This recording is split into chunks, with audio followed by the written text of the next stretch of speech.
Hello guys, welcome to my channel.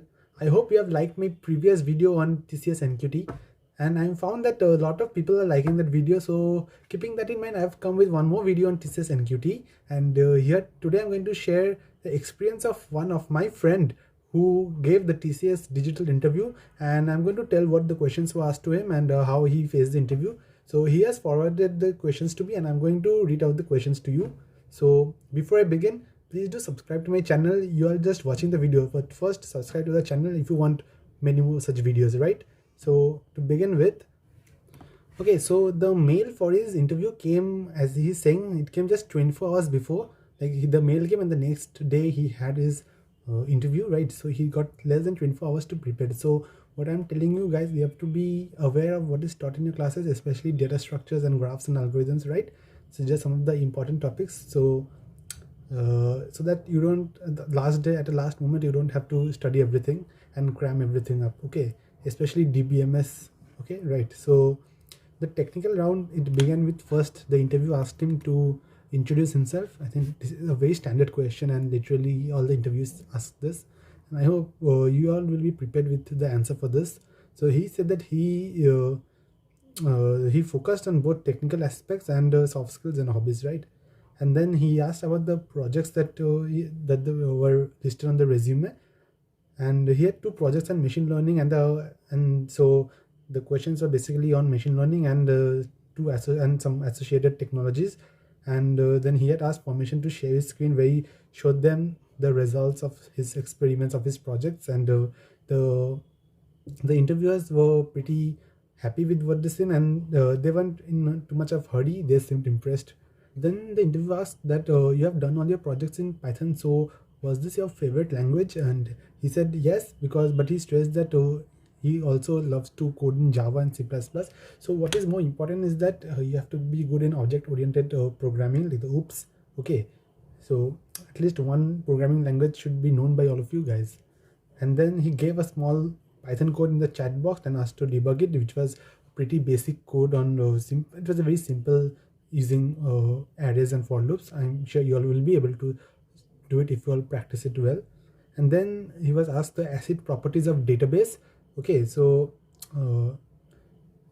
okay, and then he was asked about the different types of database languages like DDL, MDL, and he gave he gave examples of each type of this command, right? Okay, and then he was asked a question on web development, but he said that since his elective was on machine learning and AI, so it would be better if they asked questions, and the interviewers were accepted that, and I think they focused on the web development part also.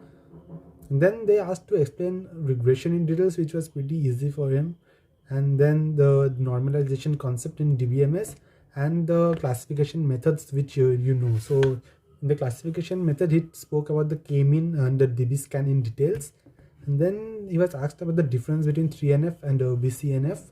So if you are good in DBMS, you would be knowing about 3NF and BCNF, right? So, and then he was asked for basic properties of OOPS. I think this is a very easy, I mean, everyone is taught this thing, and like polymorphism, encapsulation, inheritance. I'm sure you all can attempt the basic properties. And then he was asked what is the difference between overloading and overriding. Okay, so this was basically the technical interview, and then the managerial round took place about 3 hours.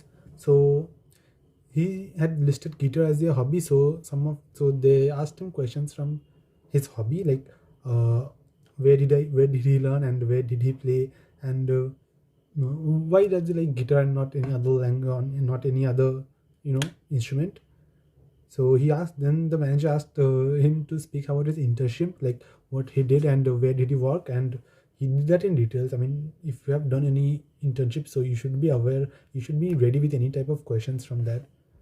And then they asked him a small puzzle type of question. So in the question was, there are two walls, and at one of them, and you at one of them, and at each step you take half the remaining distance between the other wall.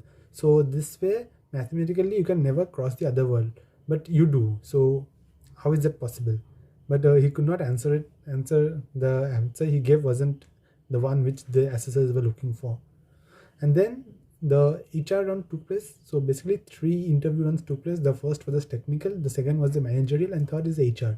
So in HR, he had written about football in his resume. So the HR asked about him, conversed on about football, and it was a very friendly conversation about the sport. And then there were some standard HR questions like why TCS and are you open to relocation, and some of the very basic questions which you this commonly asked in any interview. And then after the interview, he was told to show his documents which were verified by the HR. And then it was finally they asked were there any questions. So he said that it was his second interview and was there anything where he could improve upon.